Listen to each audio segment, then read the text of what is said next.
Hey, Facebook, it's Jerry. You just caught me in the middle of a yawn. Uh, Jerry, coming to you from the Rythmia Life Advancement Center in Guanacaste, Costa Rica. It's a beauty of a day. It's an amazing week here. We have Taita Juanito and just a super, super, super exciting week. What is Rythmia Life Advancement Center? Rythmia Life Advancement Center is a life advancement center that uses ayahuasca, metaphysical teachings, farm-to-table organic food, yoga, breathwork, meditation, and counseling, and uh, uh, all kinds of modalities. The answer is you from Michael Beckwith, the Dead Sea Cleanse, the actual cleanse, to bring about this change. And this change is remarkable, remarkable. Over 2,500 TripAdvisor reviews. We're a top 10 TripAdvisor resort, over 16,000, this close to 17,000 guests have come through the door. And the unique thing is 98.36% of them say that they had a life-changing miracle during their stay. A life-changing miracle during their stay. So that's 983, almost 984 out of every 1,000. Says they had a life-changing miracle during their stay. Folks that have been here, too many to mention, some that I can't mention, but folks that have come, had a unique experience, had a life-changing experience, and decided to lend their name and join our board of directors are Ron White, the comedian, Michael Bernard Beckwith from the Agape Spiritual Center, Martin Luther King's son, Martin, Kelly Slater, the greatest surfer of all time, Cesar Millan, the dog whisperer, Earl Koski, the businessman, Tony Coe, the Fortune 100 business lady, and more people. I know I'm forgetting some. Now, why do all these people come to this little place in Costa Rica? And it's because it works. It actually works. What is it that happens? Well, we believe in something that's called a soul merger. It's an ancient event. We believe that something happens to fragment you from your soul from the time you're conceived till about 5 or 6 years old. And then the rest of your life is spent trying to fill that hole. And then this event happens where you admit who you become, your soul merges, and your life changes. Now, in that system, and it is a system, something unique happens at the end of that. You decide that you want to become a beneficial presence on the planet. And how often does that happen? We don't keep stats on it because it's hard to follow. But we believe it's over 98% of the time that you have this thing happen. You have this true experience of life, of falling in love with life itself. And you understand the miracle of everything, of the oak tree and the acorn and how grass grows and the ants and this whole miracle that you're a part of. And you get on fire for exposing this miracle to other people in all different kinds of ways: art, food, healing, business, all kinds of ways to expose the miracle to other people. Now, this is called Ceremony Stories number 8. And for the next 2, I'm going to be at my vacation place in Turks and Caicos, or for the next 3, I'm going to be at my vacation place in Turks and Caicos. And this is my last one here. But what are these stories about? Well, last week, I talked about clarity of purpose, how clear you are about your purpose. And I got a couple emails about that and wanting further explanation of it. Well, you'll understand this when I talk about it. So the process usually looks like this. You have this merger. You pick your way of becoming a beneficial presence from a merged part of you. You understand it's going to take longer than what you would expect, usually about 10 years or more, and that it's going to bear more fruit than you could ever imagine. And then you decide to do this. And in order to do it, you need a daily practice. And that practice usually includes some type of prayer, meditation, food, and exercise, usually. And the clearer we are on this purpose, the easier our thought processes are. What do I mean by that? So the first thing is, in that this plan will be micro adjusted probably 40 times between the day that you decide to go and the day that you get there. But you have to have this plan first. And the clarity and clearness in that plan becomes super, super important, because when it's really ultra clear, how clear,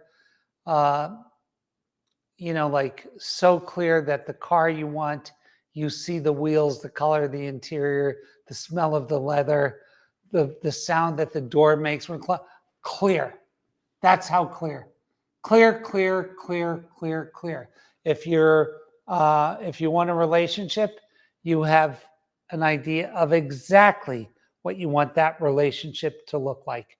If you're opening up a restaurant, you have the idea of what the front looks like, and you've walked through the door in your imagination and had the menu and the smile on the hostess and blah, blah, blah. That's the clarity. Now, you can tell people who have that clarity because they walk through life with purpose. They say, because here's the thing. Once the universe knows that you are in motion, you're off the bench, you're off the couch, you're in motion. All living things that are part of that universe know that you're in motion, and they will come to you with offers, ideas, suggestions, all kinds of stuff. And you'll notice, this used to upset a lot of people who've dealt with me, is that I know exactly where I want to be. So I can tell 2 sentences into your proposal if that proposal gets me closer to it or further away from it. Now, because most people don't share your unique vision, your unique clarity on this place you're trying to get to, they're going to not understand how quickly you will say no to them. Why? Because number one, it's in their favor. You don't want them to waste any more. The worst things I ever see happen is when you have a person like me, or like someone that really knows where they want to go, and they get approached by someone and they placate them and say, oh, I'll think about that. Meanwhile, they have no idea of wanting to think about it. They just want to shut that person up. Don't do that. Come with a strong and firm no. No, that's not where I want to be, but thank you for proposing it to me. Thank you for the idea, but it's not where I want to be. Beautiful. Usually nobody ever gets mad at that kind of answer. They don't. But the clarity of purpose will help you. And once people see your no's and your yeses, and your no's will outnumber your yeses by thousands, they'll get a real idea of where you want to go, and they assist you in that going, because the universe loves motion. It loves motion. Loves progress. Everything hops onto it.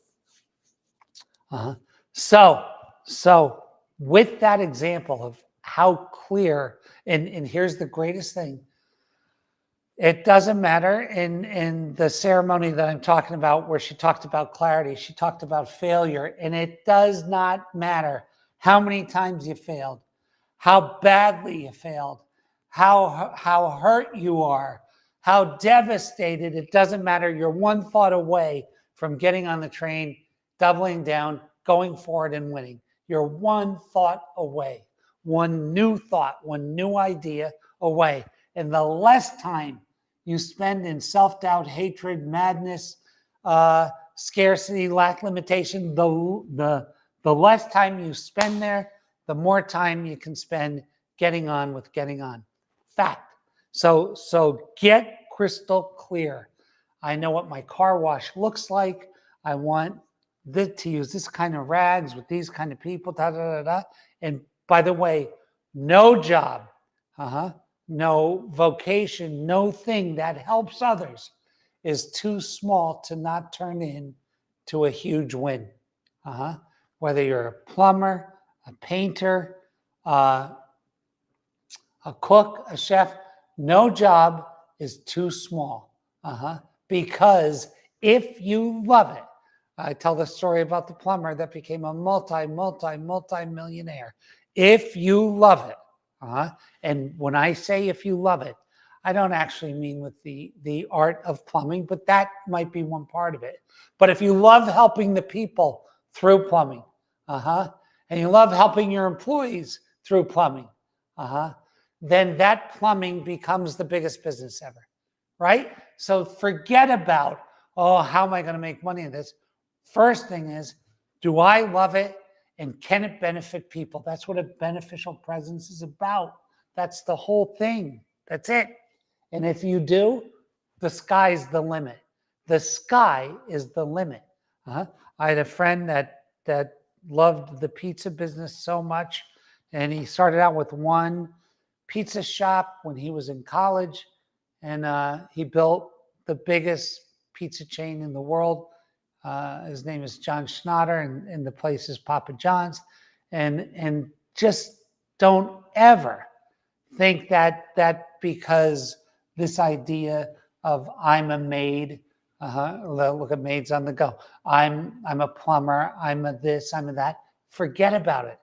It's your love for it, your connection to it, and how it benefits people. That's it. And then fall in love. And when I say you have to love the journey, boy, do I mean it. Boy, do I mean it. And the more disruptive your business is or your ideas, the more you have to love the journey, because the more persistent you will have to be, because a lot of times society is in love with the way things are, and you're in love with the way things can be.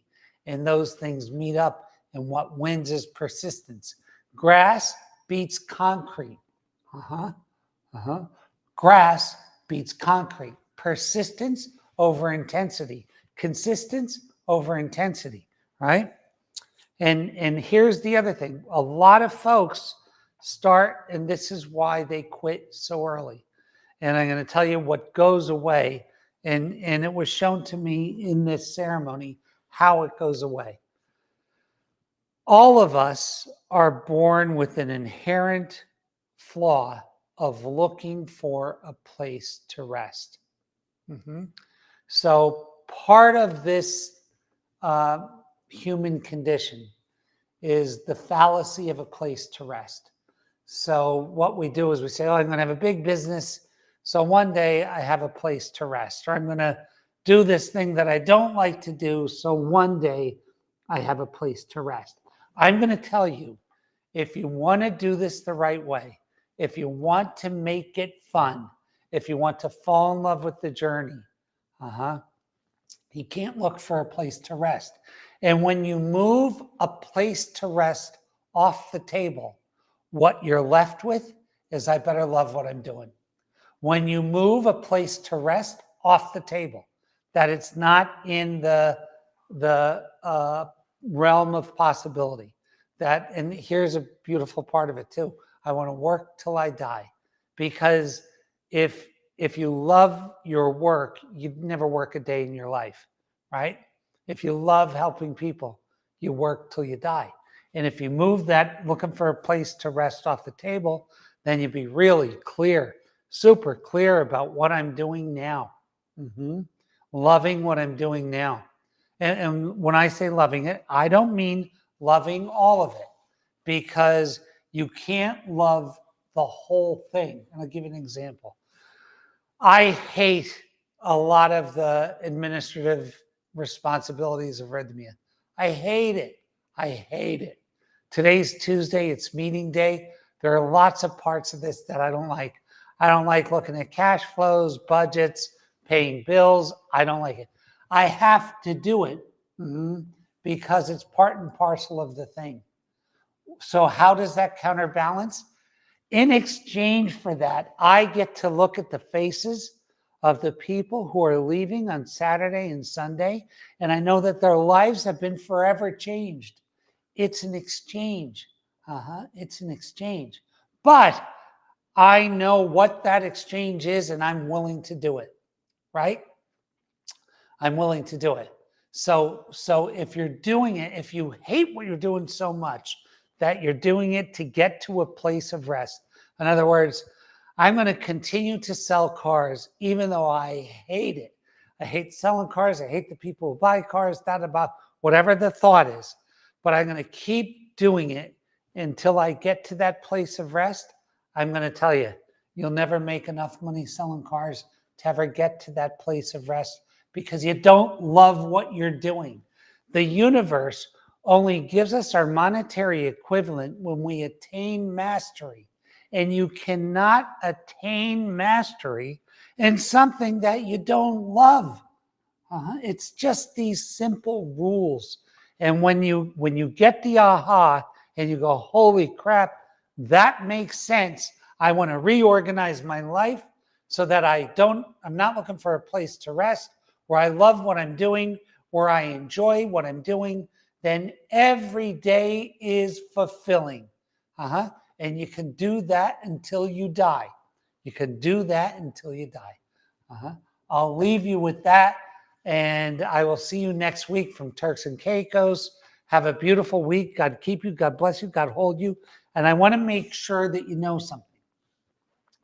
The awareness about all these things I'm talking about happens in a 1 week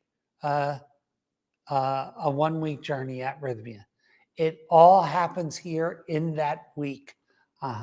So if you want a fresh start, if you want to make this next day the first day of the rest of your life, or the first month of the rest of your life, come here.